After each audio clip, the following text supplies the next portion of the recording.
अस्सलाम वालेकुम dear students and dear friend, welcome to my channel. मैं हूं एम ए कदीर। उम्मीद है कि आप खैर खैरियत से होंगे और पूरे जोश के साथ और पूरी मेहनत के साथ और ईमानदारी के साथ काम करेंगे। आज हम 6.5 का क्वेश्चन नंबर 5 सॉल्व करने वाले हैं। क्वेश्चन नंबर 5 जो है वो भी एक स्टेटमेंट में है। स्टेटमेंट में क्या है मतलब हमारे पास जो है 2 पॉइंट्स हैं। यहाँ पे उन्हें स्टेटमेंट चलो मैं पढ़ के दिखाता हूँ। Let Q and R be the 2 points on the same bank of a canal. ठीक है, एक कैनल है, नहर है।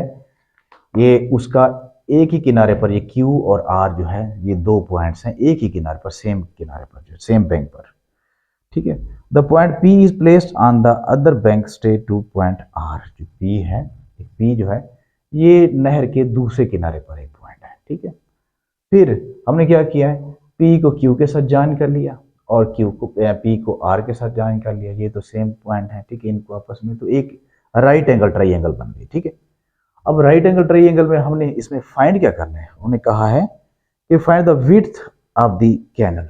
ये कैनल की जो हमने विड्थ मालूम करनी है। विड्थ क्या है, यानी ये दूसरा किनारा है, ये एक किनारा है, यानी इनके दरमियान जो है ये नहर ऐसे जा रही है। ठीक है, ये यूं जा रही है ऐसे। ठीक है, ये पानी जा रहा है, तो हमने इसकी विड्थ मालूम करनी है, यानी विड्थ। ठीक है, विड्थ ये मालूम करनी है। दूसरा क्या करना है, the angle P Q R in radian, और एंगल हमने पी क्यू आर मालूम करना है। ठीक है, तो एक तो हमने इसकी विड्थ मालूम करनी है। ये विड्थ आ गई, W is equal to what, width हो गई। ठीक है, इसके बाद angle P Q R find करना है। अच्छा जी, एंगल पी क्यू आर जो फाइंड करने, दरमियान में क्या है, क्यू है, इसका मतलब हमने क्यू फाइंड करना है। तो पहले हम विड्थ मालूम कर रहे हैं। अब विड्थ जब मालूम करते हैं, हमारे पास क्योंकि राइट एंगल ट्राइंगल है, हमारे पास टू साइड्स मालूम है, यानी 5 सेंटीमीटर और 13 सेंटीमीटर, और ये वाला जो है साइड हमने मालूम करने। तो मतलब राइट एंगल ट्राइंगल, तो इस पर फीस मसला फीसागोरस लगेगा, मतलब पैथागोरस थ्योरम लगेगा। तो यहाँ पे लिख लेते हैं बाय पैथागोरस थ्योरम। पहले हम विड्थ मालूम कर लेते हैं, गोरस थ्योरम। ठीक है, वो आ जाता है, ये हाइपोटेनस का square is equal to base का स्क्वायर प्लस परपेंडिकुलर का स्क्वायर। ठीक है, अब हाइपोटेनस हमारे पास है 13 है और बेस है हमारे पास 5, और परपेंडिकुलर हमने विड्थ यानी फाइंड करना है हमने। तो ये 169 आ जाएगा, 25 5 का स्क्वायर 25 आ जाएगा, प्लस W स्क्वायर 169, 25 को जब इस तरफ ले आएंगे माइनस हो जाएगा W स्क्वायर। ठीक है, इसके बाद जो है हम इसको लेस करते हैं जी। ये W square is equal to 169 में से 25 माइनस करें तो हमारा क्या बचेगा, 144 बचेगा, 144।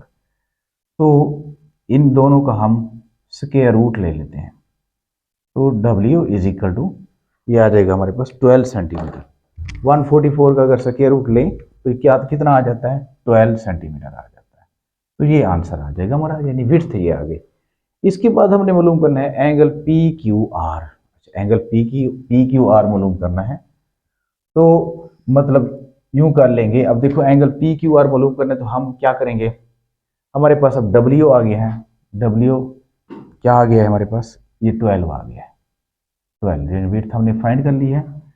तो अब हम क्या करते हैं कि साइड्स की मदद से जो है हम इसका एंगल फाइंड कर सकते हैं, साइड्स की मदद से। ये हमारे पास जो है परपेंडिकुलर है, इसकी हैसियत है, और ये वाला जो है हाइपोटेनस है।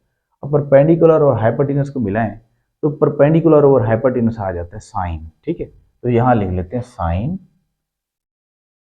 यहाँ साइन लिखते हैं एंगल पी क्यू आर। ठीक है, sine angle P Q R. Sine क्या होता है, ये मतलब हमारे पास परपेंडिकुलर ओवर हाइपोटेनस। ठीक है, तो sine angle P Q R is equal to, sine है हमारे पास 12 और ये है 13। ठीक है, अब इसको 12 को 13 पे डिवाइड कर लेते हैं, तो sine P Q R is equal to, जब इसको 13 पे डिवाइड करते हैं तो ये हमारे पास आ जाता है कोई, ये 12 डिवाइडेड बाय 30, ये आ जाता है हमारे पास जो है 0.9230। ठीक है, अब यहाँ लिखते हैं angle P Q R is equal to sine inverse 0.9230। ठीक है, अब इसका साइन इनवर्स कर लेते हैं, शिफ्ट साइन कर लेते हैं, शिफ्ट साइन। तो ये हमारे पास आ जाता है, शिफ्ट जब साइन करते हैं तो ये हमारे पास आ जाता है 67.37, 67.37। ठीक है, ये 67.37 ये हमारे पास एंगल आ जाता है। ठीक है, तो इसी तरह हमारा जो है ये पहला क्वेश्चन जो है, अब इसको रेडियन में करना है। जब रेडियन में, अच्छा उन्होंने कहा है कि इसको रेडियन में करें, एंगल जो है find the angle of the canal and the angle P Q R in radians. अगर रेडियन में इसको करें, ये तो डिग्री में आ गया, रेडियन में करें तो कैसे होगा, angle P Q R is equal to radian में। अब ये 67.37 मल्टीप्लाई, इसको पाई ओवर 180 से मल्टीप्लाई कर लेंगे। 67.37 पाई की वैल्यू आ गई 3.14। ठीक है, ओवर 180। ठीक है, जब इसको हम डिवाइड करते हैं, ये 67.37 मल्टीप्लाई 3.14, ये आ गया हमारे पास 211.54 ओवर 180। अब जब इसको 180 पे डिवाइड करते हैं, डिवाइडेड बाय 180, तो ये हमारे पास आ जाता है 1.175 है। ठीक है, या यूं करें 1.18 रेडियन आ जाएगा। ठीक है, अब हम इस, तो ये क्वेश्चन नंबर 6 आपके सामने, क्वेश्चन नंबर 6 की जो डायग्राम है ये आपके सामने डायग्राम आपको दिख रही है, और ये कुछ इस तरह से दो ट्राइंगल्स यहाँ पे बनी हुई है। ठीक है, एक ट्राइंगल ये हमारे पास है बी सी डी है, और दूसरी ट्राइंगल कौन सी है, ए बी डी ट्राइंगल है, और इसमें हमने खास तौर पे हमने एक्स फाइंड करना है। ये दो ट्राइंगल जो है, दोनों ट्राइंगल जो है ये मतलब राइट एंगल ट्राइंगल है, क्योंकि इधर जो सी राइट एंगल है और इधर कौन सा बी राइट एंगल है इस ट्राइंगल में। तो हमने फाइंड इसमें क्या करना है, एक्स मालूम करना है। ठीक है, तो यहाँ पे लिख लेते हैं x is equal to what. तो देखते हैं कि पहले हम कौन सी ट्राइंगल को सॉल्व करें। ये जो नीचे वाली हमारे पास ट्राइंगल है, ट्राइंगल जिसको हम कहते हैं ट्राई एंगल, यहाँ लिख लेते हैं फ्रॉम, ये from triangle A B D, A B D. अब triangle A B D मालूम करें, इसको पहले सॉल्व करें। क्यों, क्योंकि इसमें हमें दो साइड्स मालूम है। ठीक है, जब दो साइड्स मालूम है तो हमने तीसरी साइड जो हमने ये बी डी जो हमने फाइंड करनी है। अच्छा, तो यहाँ पे, अब यहाँ पे बाय पाइथागोरस थ्योरम कर लेंगे, बाय पाइथागोरस थ्योरम,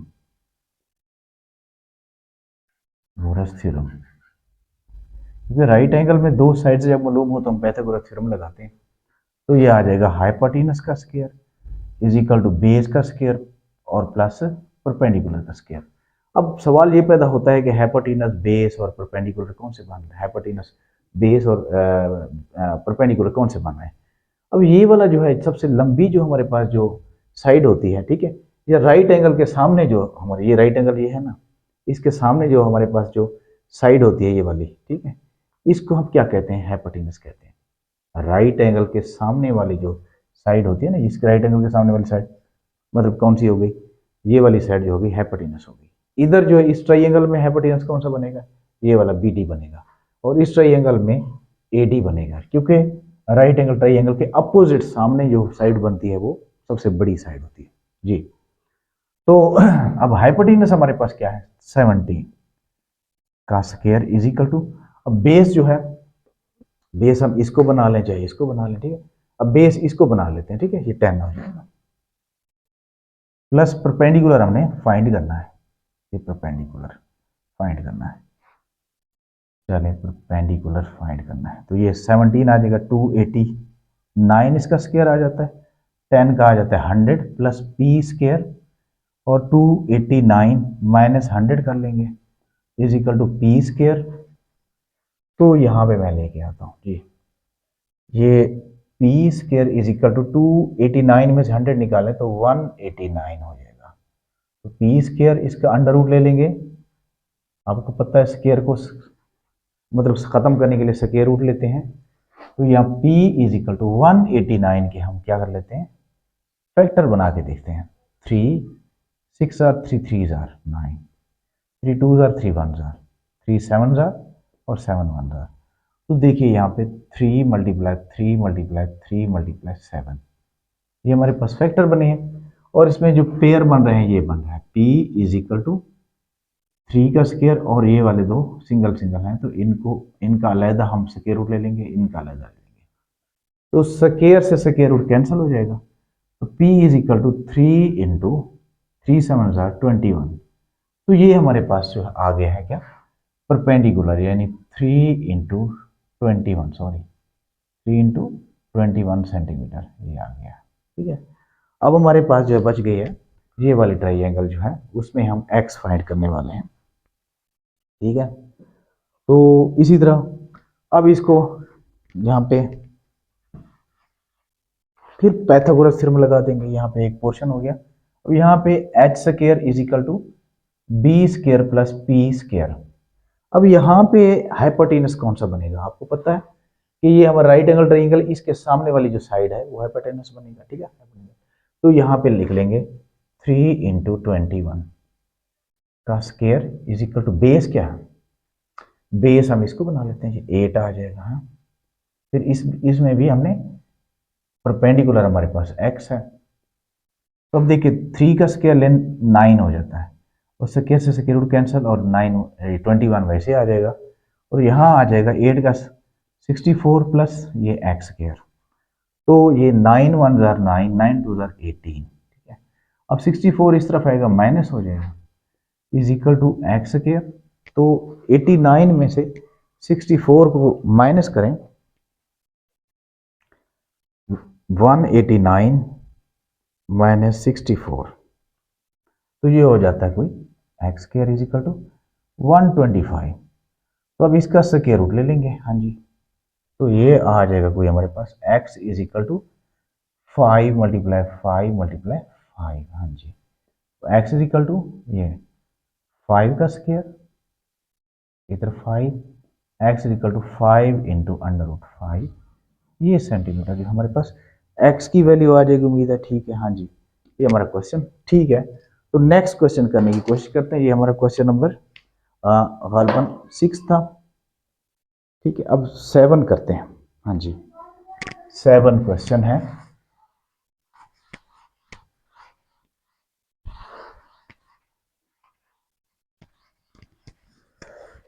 हाँ जी, 7 क्वेश्चन क्या है, 7 क्वेश्चन जो है वो भी स्टेटमेंट वाला क्वेश्चन है, उसको भी पढ़ते हैं।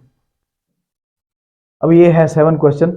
If the ladder is placed along the wall such that the foot of the ladder is 2 metre away from the wall. अच्छा, मतलब ये हमारे पास अब की बार जो है एक दीवार है, वॉल जिसको हम कहते हैं दीवार है। ठीक है, और ये नीचे जो है जमीन है। ठीक है, अब दीवार के ऊपर जो है एक लेडर लगाई गई, मतलब एक सीढ़ी लगाई गई है, लेडर कहते हैं सीढ़ी को। ठीक है, एक सीढ़ी लगाई गई है।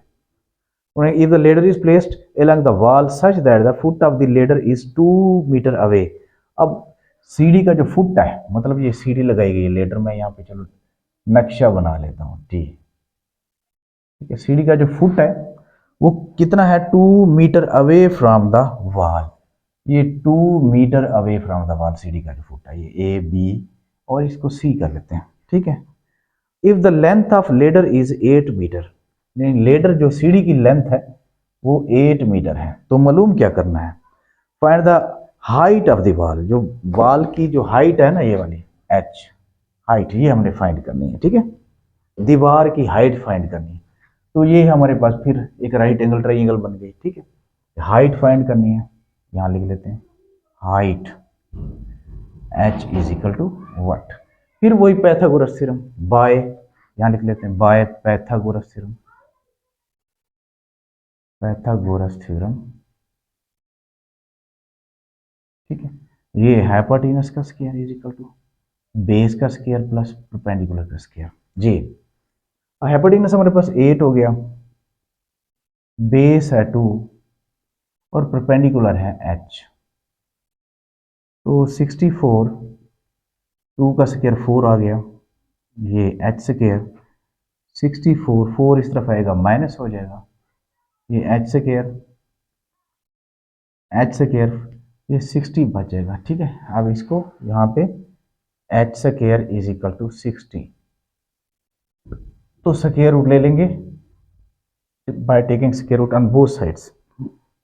ठीक है, अगर देखते हैं अगर पॉइंट में है आंसर तो पॉइंट में ही कर लेंगे, देते हैं पॉइंट में ही है। ठीक है, तो अगर इसका पॉइंट लें तो ये आ जाता है कुछ 7.75 सेंटीमीटर आ जाता है। हाँ जी, ठीक है, 7.75 सेंटीमीटर आ जाएगा।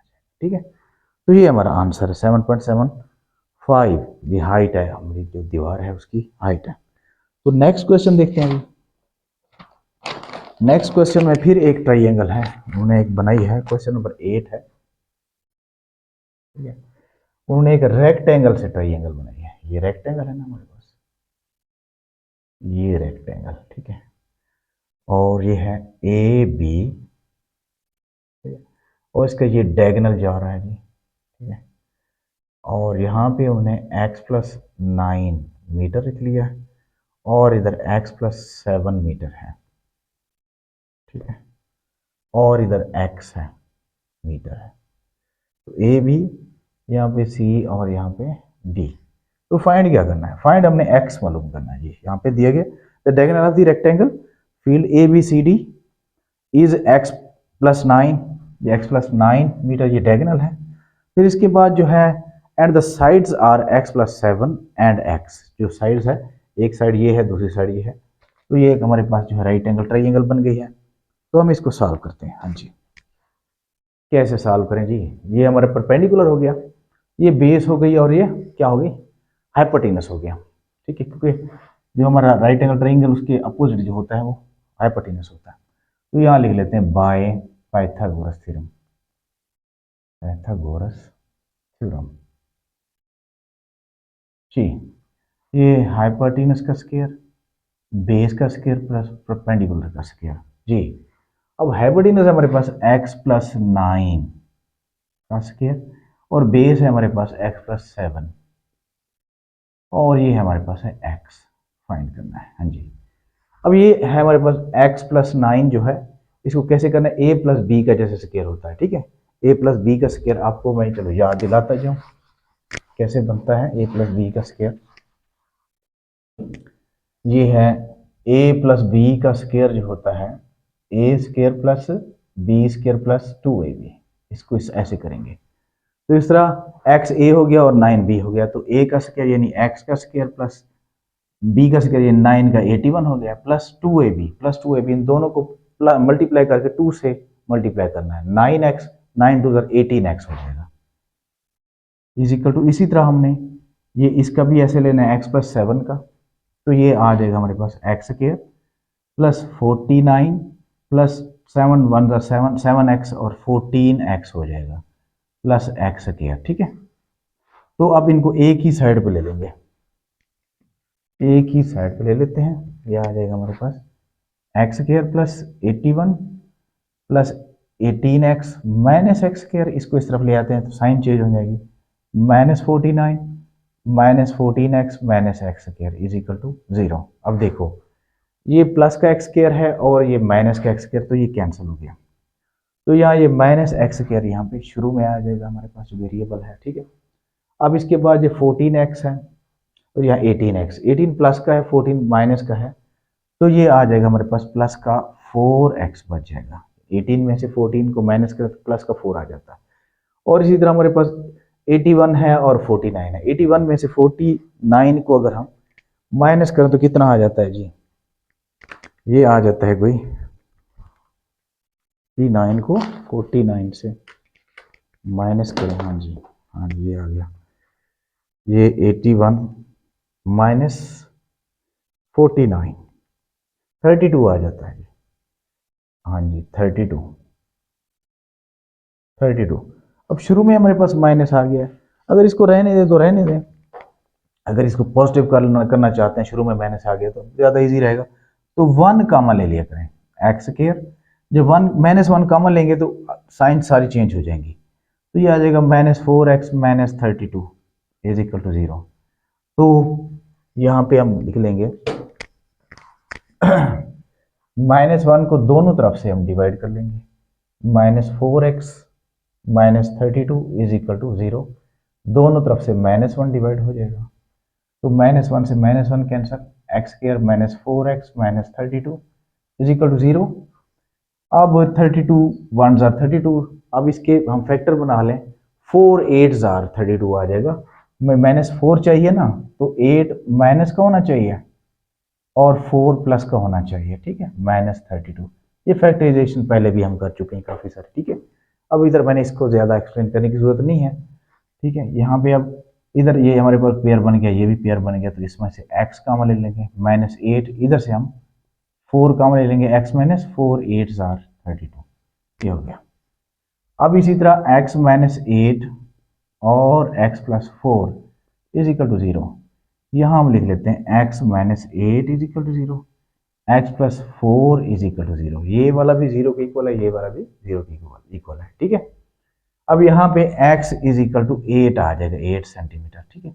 x is equal two plus का 4 जब इस तरफ जाएगा -4 हो जाएगा, तो आपको पता है माइनस जो नेगेटिव जो होता है वो लेंथ नहीं होती, लिहाजा इसको लिखेंगे नॉट पॉसिबल, ठीक है, ये नॉट पॉसिबल, ये हमारा जो है ये आंसर है, यानी 8 सेंटीमीटर, ठीक है। कोई मतलब इतना बड़ा क्वेश्चन भी नहीं है, इतना ज़्यादा इसमें रैकेट साइंस नहीं है, पाइथागोरस थ्योरम लगाना है। दूसरा जो ए प्लस बी का जैसे स्क्वायर होता है वो लगा के इनकी कैलकुलेशन करनी है, इस तरह फैक्टराइजेशन करके हमारा ये आंसर आ जाएगा। तो इस तरह आप क्वेश्चन नंबर 9 करते हैं, उम्मीद है कि आपको समझ आ गई होगी। क्वेश्चन नंबर 9,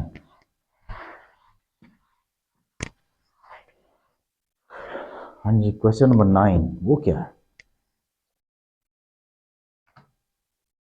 क्वेश्चन नंबर 9 है हमारे पास, क्वेश्चन नंबर 9, हाँ जी। क्वेश्चन नंबर 9 के 2 पार्ट्स हैं। पहला पार्ट है हमारे पास, देखो एक ट्राइंगल है कुछ इस तरह से बनी हुई, ठीक है। तो ये आ जाएगा हमारे पास ए, ये बी और ये सी है, ये 12 सेंटीमीटर है और ये 20 सेंटीमीटर है और ये एक्स सेंटीमीटर है। तो हमने इसको सॉल्व करना है, तो कोई मुश्किल वाली बात नहीं है, ठीक है, 12 20 ठीक है। तो इसको सॉल्व कर रहे हैं, हाँ जी। फिर वही पाइथागोरस से, राइट एंगल ट्राइंगल है, यहाँ पे राइट एंगल ट्राइंगल है, ठीक है, ये हाइपोटेनस है, ठीक है, और ये बेस या मतलब परपेंडिकुलर भी इसको बना सकते हैं। तो यहाँ पे क्या कर लेते हैं, बाय पाइथागोरस थ्योरम,